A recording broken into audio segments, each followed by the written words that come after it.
Ahoy hoy, I'm Planet and today we're going to be taking a look at a channel that is popular for promoting the Mandella Effect, although we're not actually going to be talking about their Mandella Effect videos. But if you want me to take a look at their Mandella Effect stuff, leave a comment letting me know, because if I had to guess, it's probably as bad as the stuff we're going to take a look at today. So the channel that we're going to be taking a look at today is a channel called All Time.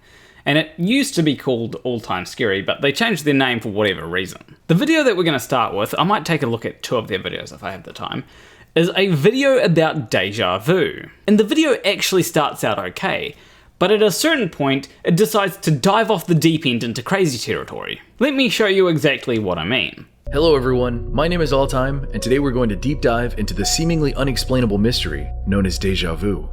What exactly is it?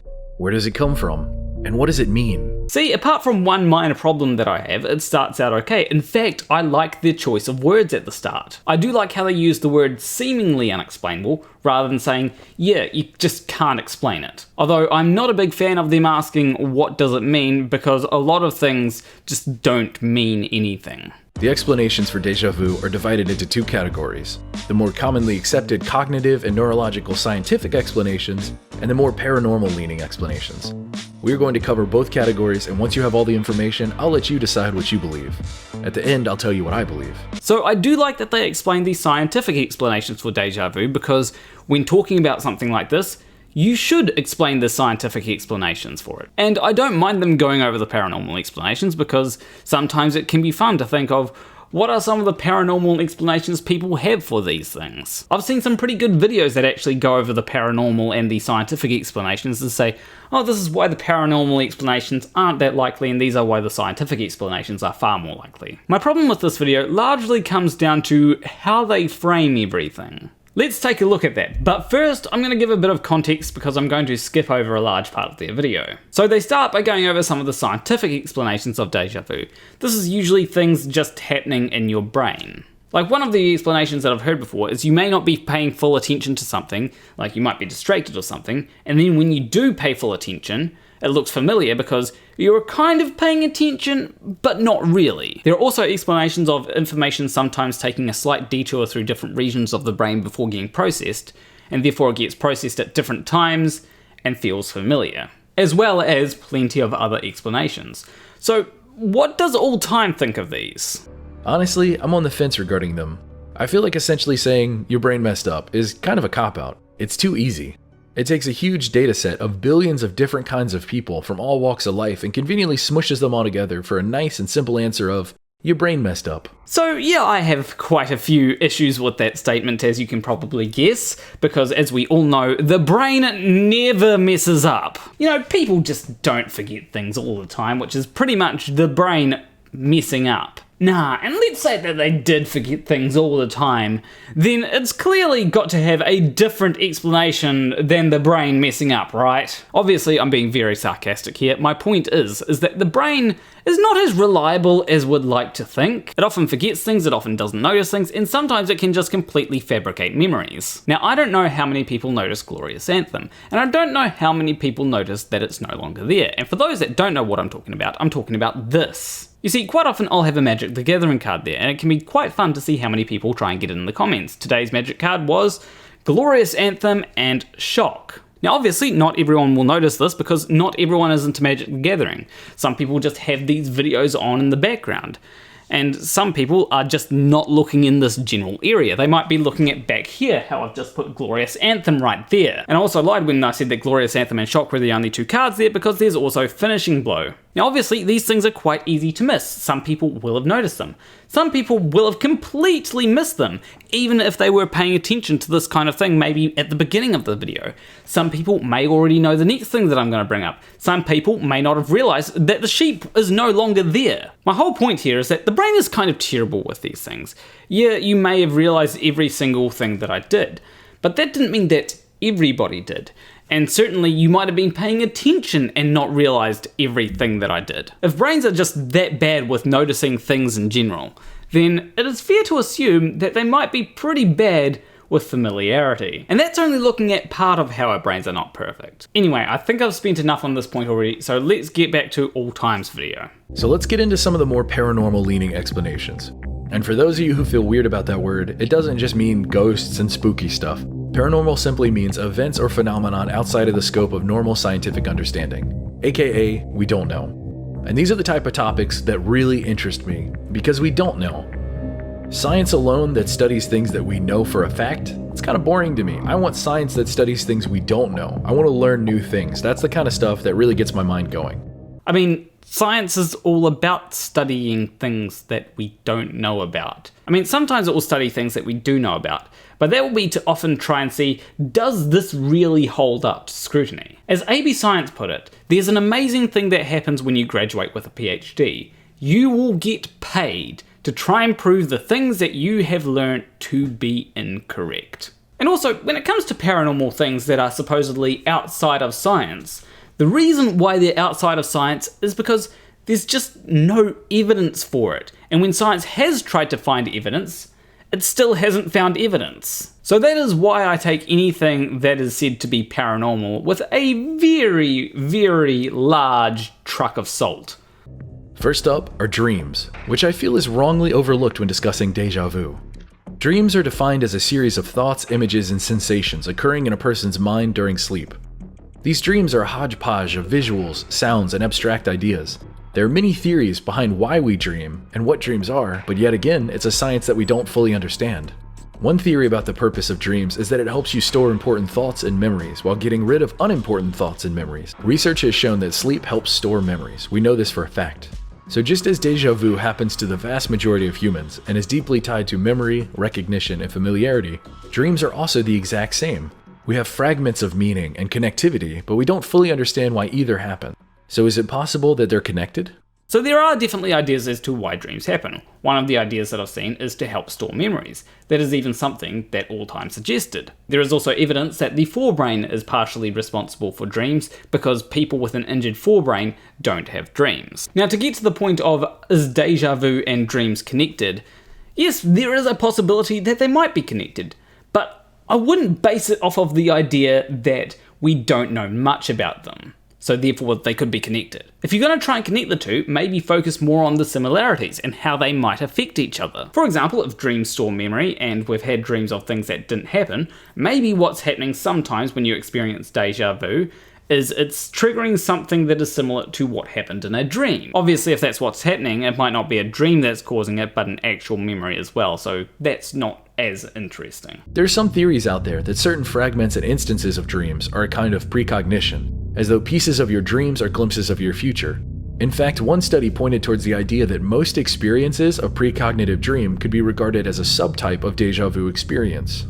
In fact, we have a word for this. It's called déjà rev, which is a generic term for three things: the recollection of a specific dream, reminiscence of a vague dream, or experiences in which you feel like you are dreaming. So something that I have to point out is that just because some people experience déjà rev, that doesn't mean that their dreams are somehow a glimpse into the future. Firstly, I think we've all had those dreams where we would have liked them to be a glimpse into the future, but they still haven't come true yet, right? And secondly, a lot of it can be put down to not necessarily coincidence, but happening to dream about something that ends up happening. Now, the reason why I say not necessarily coincidentally is because you can have dreams about something that you know is going to happen. It could be something like a job interview or going to a cafe that you've never been to hang out with a friend. You knew it was going to happen before you had the dream, but then you have the dream and then you get to the place and it's like, oh, I had a dream about this last night or something like that. Usually these things are quite explainable. It's hardly ever,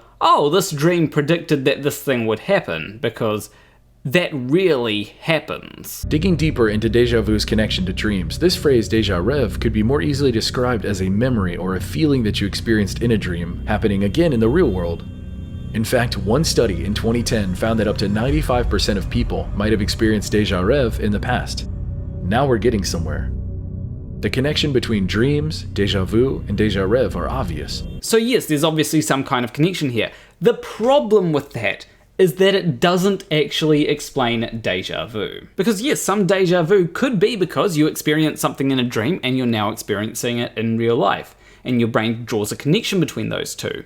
However, that's not all déjà vu. There is a reason why there are multiple scientific explanations for déjà vu, because it is quite possible that Deja Vu isn't just one thing. And Deja Rev is likely to be a part of Deja Vu, but not necessarily the entire thing. As interesting and as strange as the phenomenon that dreams and nightmares sometimes predict the future, thus causing Deja Vu or Deja Rev in the real world, obviously science completely disagrees. So what do the experts say? Most likely, this is due to coincidence or bad memory. This sounds like the Mandela Effect all over again, huh? Where when you look up the Mandela Effect, the first and most prevalent result on Google is false memory. You just remembered it wrong. It's just bad memory.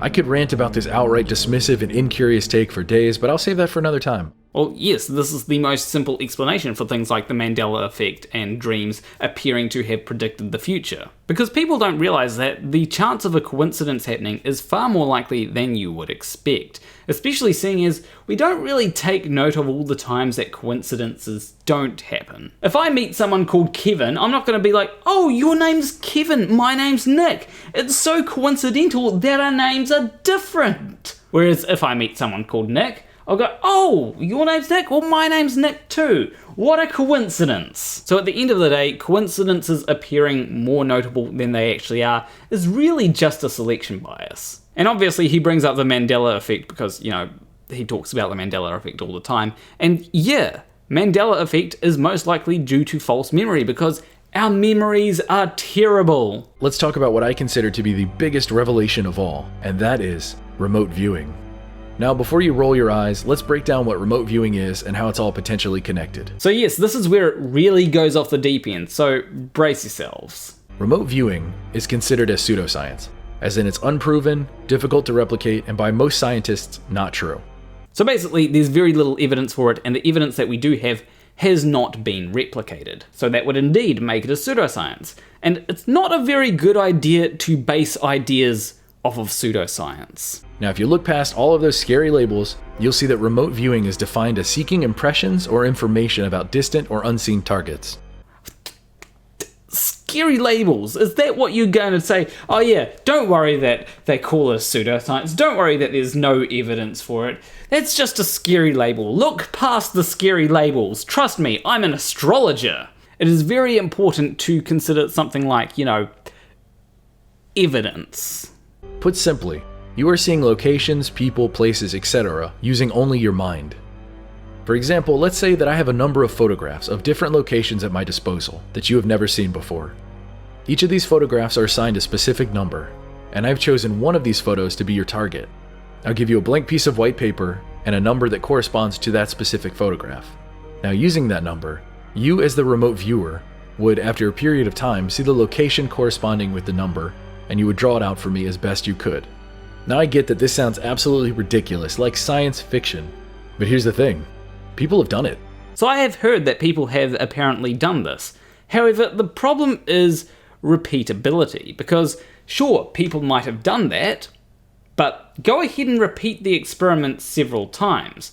Can those people still do it? Because yes, in one experiment, you might find that people are drawing the things that they were supposed to be drawing, without them realizing that that's what they're supposed to be drawing. Problem is though, can they consistently do this? And secondly, what is the metric for assessing that what they are drawing is actually accurate? Because yes, you could draw something that vaguely looks like the thing that you're supposed to be drawing, but how do you determine that it's actually supposed to be that thing? Because if I just draw a triangle that looks like that could be a tent, that could be a mountain, that could be a volcano, could be a number of things. How do we determine that that is accurate to what I'm supposed to be drawing? And even if you solve that problem, and there is a way to solve this problem, I'm going to mention it later on in the video, what if I just so happen to get it by chance? This is why repeatability is important, because it is possible that just by chance I managed to get it. So that's when you do it again, just to make sure that the results that you're getting are accurate. And the craziest thing is that this isn't dependent on some special ability or psychic powers or anything like that. Anyone can do it. There is a free app on your phone you can download called RV Tournament. And no, I'm not sponsored by them, I just think it's interesting. You're given a number and a place to draw. Now, while you meditate, or you think, or you go into a trance, or whatever you do, you're trying to see the future. You draw it out, and once you're finished, you submit the drawing. Now, once you've submitted it, you can't change it anymore. And afterwards, you are shown 2 photos with a slider to help you decide which photo was your correct target. The real target is revealed the next day. So that actually sounds like an interesting idea for the future. And who knows, maybe I'd have the power to do remote viewing or whatever. But if I did this video, I would do it in a particular way in order to try and remove biases that I might have. I'm terrible at it for sure, but on my first attempt I did something really interesting that blew my mind.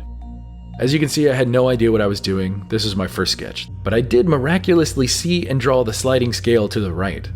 Pardon the crude scribbles, but that is unquestionably the sliding scale, an object that is impossible to see until you submit your drawing. So how did I see that and draw that?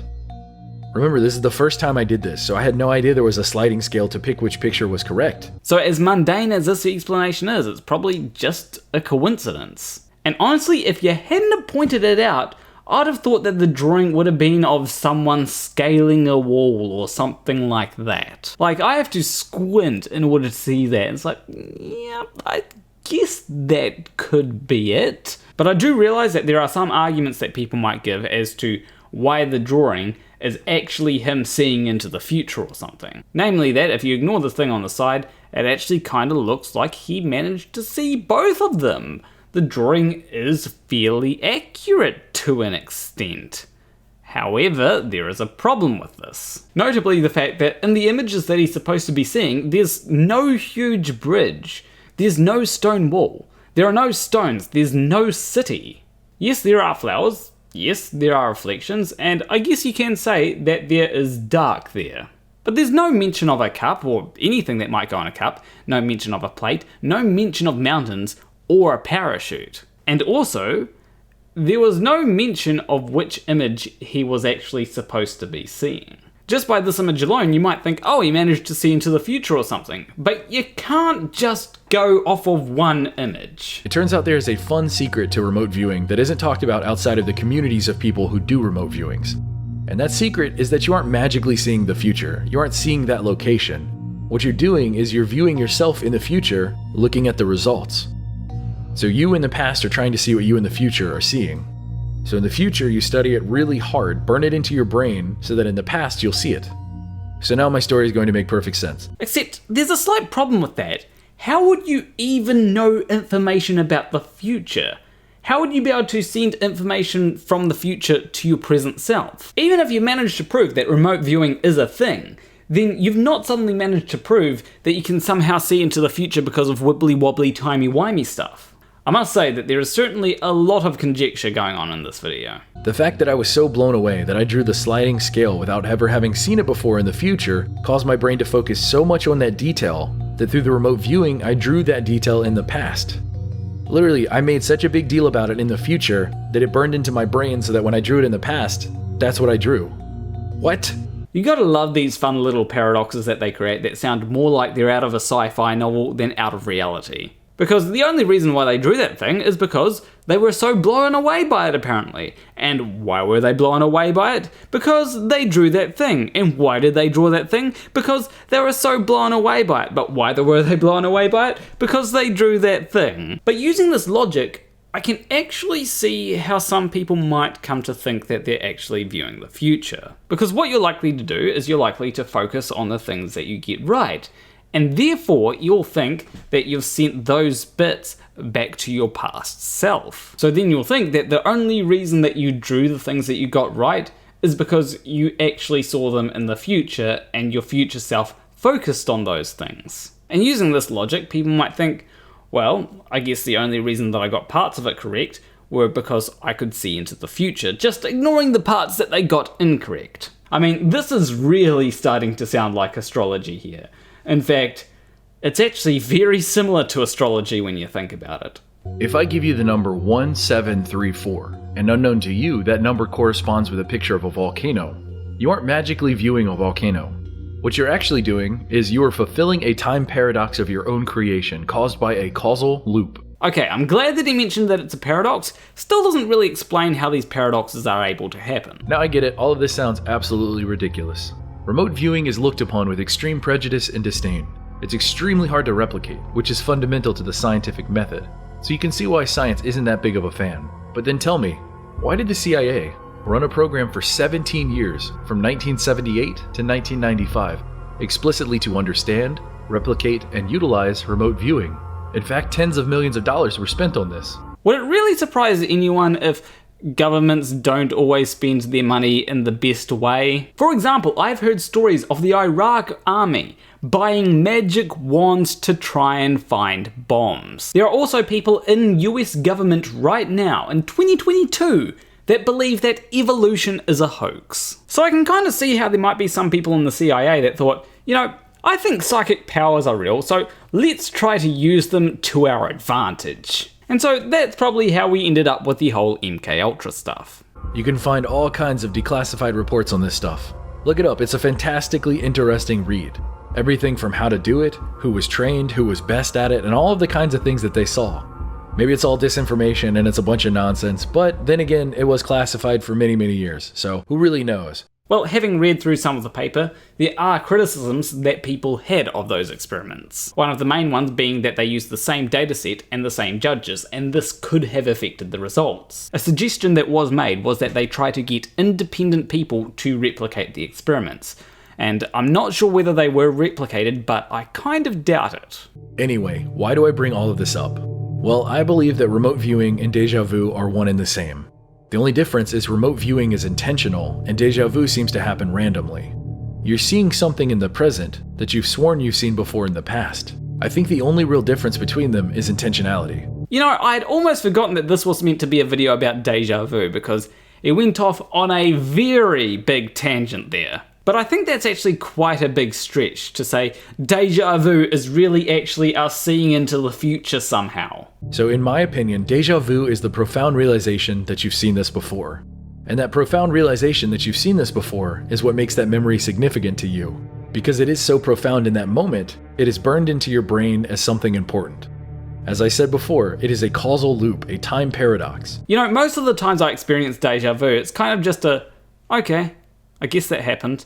Rather than, oh my god, this is so profound to me. Like, I know that I've experienced déjà vu a couple of times, simply because I was scrolling through Twitter. I don't even remember what exactly it is that I was scrolling through. So, do you really think that scrolling through Twitter is really going to have a profound impact on me? If I had to guess, my brain just did a funny thing for a second, and that was all. That profound moment in the future is what creates the initial imprint, which you somehow see in your dreams or nightmares in the past through incidental or accidental remote viewing. Then, as the future becomes your present, you see it again, the initial spark is set once again, déjà vu. You know, even if déjà vu is caused by dreams, I think that a lot of the dreams would just be a result of an overactive imagination. Because an implication of this could be that a lot of dreams that you have are actually premonitions of the future. And if some dreams that I've had are premonitions of the future, that is terrifying. That means that a zombie apocalypse is going to happen. It's all connected, or at least that's my theory. What about you? What's your take on all this? Also, what do you think about remote viewing?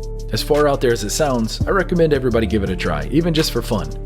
We're going to cover both categories, and once you have all the information, I'll let you decide what you believe. You know, from that video I got a slight, you know, maybe you should believe these conclusions that I'm giving you to it. The language that was given in particular felt to me like he was trying to lead people to a certain conclusion. Even though he said, you know, I'll just give you the facts and let you make up your own mind, it really did feel as though the video was biased towards a particular view. But anyway, we're 20 minutes into this, so I'm not going to respond to the other video that I was thinking of responding to. Instead, that will be in another video.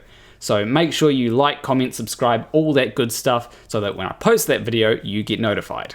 As always, a big shout out to my $20 or more patrons: Hugh Jarsz, M.C.Nutkin, SHaKie, Wolfie, Morrie, Graymore Ghost, KidVicious, Sacha Campbell, Militant Agnostic, and Elke Loobuyck. If you want to support me financially, you can do so on Patreon. There should be a link there. But anyway, I will see you in the next video. Between you and me, did you notice all the other stuff that I changed in the video? Like, this microphone disappeared from here, there was a card that I left there, and then there was also a card left back here.